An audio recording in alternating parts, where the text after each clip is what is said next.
Hey guys, I'm Roland, Techusiast, and I've been using the Honor 90 for more than 3 weeks, and here's how it went. Let's take a look. Before we jump into the performance, let's take a closer look at the device. The Honor 90 feels familiar thanks to its back design, and at first glance you might have a hard time telling it apart from its predecessor. The back has a coating that's similar to the Honor Magic 5 Pro, and it looks premium and elegant. The phone feels lightweight and compact, and despite it being a rather large device, I never faced any difficulties due to its size. Using it with one hand was always possible, although the back glass felt rather slippery, and I'd strongly recommend you to pick up a cheap case if you want to prevent accidentally dropping it. The Honor 90 has two circular camera islands on the back, and they protrude just as much as any other smartphones nowadays. It's nothing that a case can't fix, but the placement means that the phone will indeed wobble on a flat surface. When it comes to the buttons and ports, the Honor 90 has a volume rocker and a power button on the right side and nothing on the left. The phone has a SIM card slot, a USB Type-C port, a microphone and a single speaker on the bottom. Sadly, there are no stereo speakers to be found, but more on that later. Overall, the Honor 90 looks like a stunning device,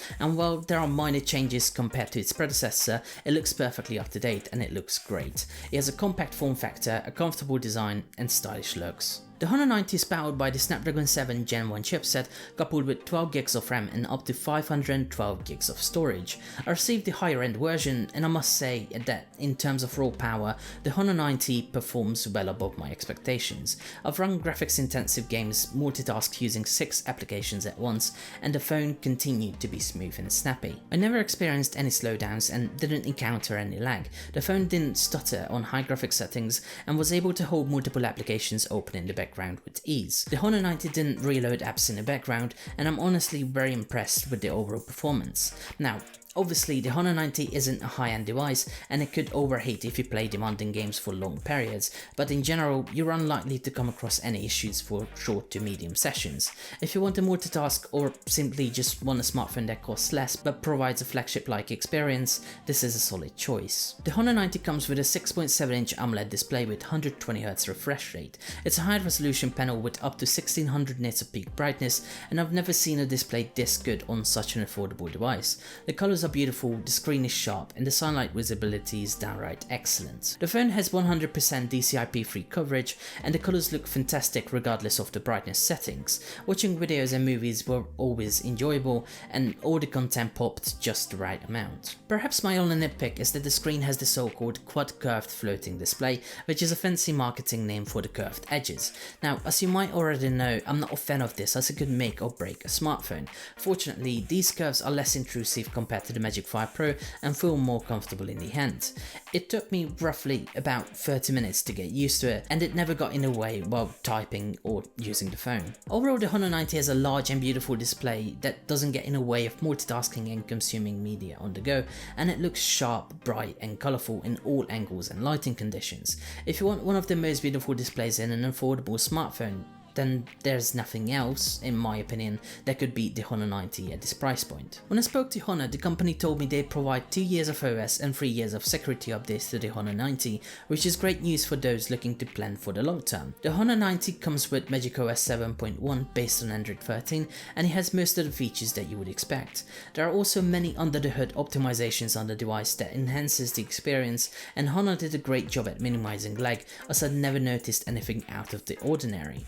The Honor 90 always felt butter smooth and responsive, and the 120Hz display made everything feel very snappy. Multitasking, playing graphics intensive games and consuming media content was always a pleasant experience, and I can only recommend this phone. It's an excellent all-rounder, and if you want a device that has a lot of flagship features, a great general performance, then this is an excellent alternative in the budget smartphone category. However, there is one thing that I found particularly frustrating and disappointing during my use, and that's the lack of stereo speakers. The Honor 90 is equipped with a single bottom firing speaker, and the quality is acceptable at best. There's nothing that would make this device stand out. It's usually loud enough to consume media, but it lacks bass and it also distorts at higher volumes. Another nitpick is that Honor's Magic OS still doesn't support Material You theming features, and the current engine lacks customization and personalization options. Users can only change the wallpaper and icons, and there's nothing that would stand out that would be appealing for those who want to better customize their phones. Of course, users can still use third-party launchers, but I wish Honor had included a few extra features to further enhance the experience. The Honor 90 comes with 3 cameras on the back, including a massive 200 megapixel primary, a 12 megapixel ultra-wide and a 2 megapixel sensor.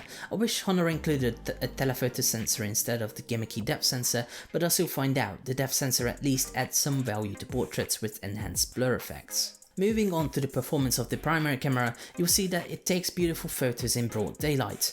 The images usually turned out sharp with plenty of detail, great dynamic range and barely any noise. Objects were usually in focus and the contrast and shadows were usually on point. Now, there's a little bit of over-processing going on in some of the shots that results in loss of detail, but in general, daytime photos are excellent. Portraits also have plenty of detail and are always sharp. Subjects are selected accurately and the colors appear balanced.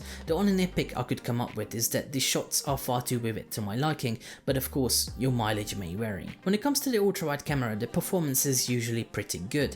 The images are sharp, but they sometimes lack saturation and color. The objects are usually pretty sharp and I didn't see any distortion on the sides. In good lighting conditions, the ultra-wide shots are more than acceptable, and if you're willing to put some extra work into it, they can be social media ready in just a few taps. The low light shots aren't very impressive, but what can you expect from a smartphone that costs half the price of a flagship, right? Well, the images are often on the usable side for as long as there is one source of light. Pitch black conditions will result in a lot of noise and the phone will have a hard time to focus. As for the 50 megapixel front facing camera, all I can say is that I'm impressed. The colors are usually on point, although they're a bit oversaturated to my liking. The selfies are usually sharp with plenty of detail. The photos are balanced, and if you want to up your selfie game, this will do a great job. The Honor 90 comes with a large 5000 mAh battery. During my testing, I was able to go for 2 days on a single charge when I didn't have to rely on GPS for navigating around. The phone can easily last a full day while playing more demanding games, multitasking and snapping photos and videos. I'm not sure what Honor did, but it was, at times, an actual challenge to deplete the battery. Speaking about draining things, the battery isn't something that can easily be killed thanks to the great optimizations and the 66 watt fast charging solution. The power adapter can easily and quickly juice up the Honor 90 in no time. In fact, the phone even changed my charging habits, as I was no longer required to put the phone in charge every night before I went to sleep. A quick 15-minute charge before my morning routine was most of the time enough to get me up and running again, and even when I needed more power, a quick 30-minute charge was all it took to get the battery back up to 80% and higher. Overall, if you're looking for a mid-ranger that can comfortably last 2 days on a single charge, or a single day with heavy usage, you got yourself an easy recommendation. The Honor 90 is an excellent all-day smartphone, and considering that it also supports rapid charging, it's a no-brainer for those who are after a battery champion. So, should you buy it? The Honor 90 is an excellent mid-ranger and a solid device at its intended price. It has a gorgeous display, a competitive performance, and a decent camera setup, and in general all the features you need.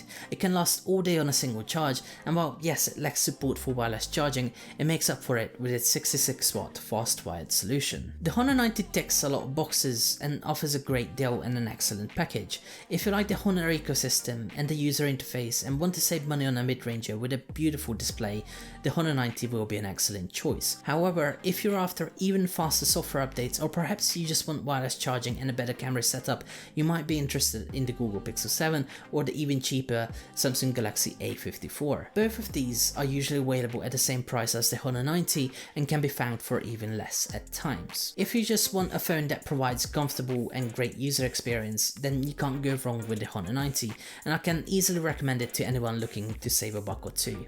And there you have it. Hope you found this video useful. If you did, make sure to leave a like and subscribe to my channel. With all that said, thank you for watching. I'll see you next time.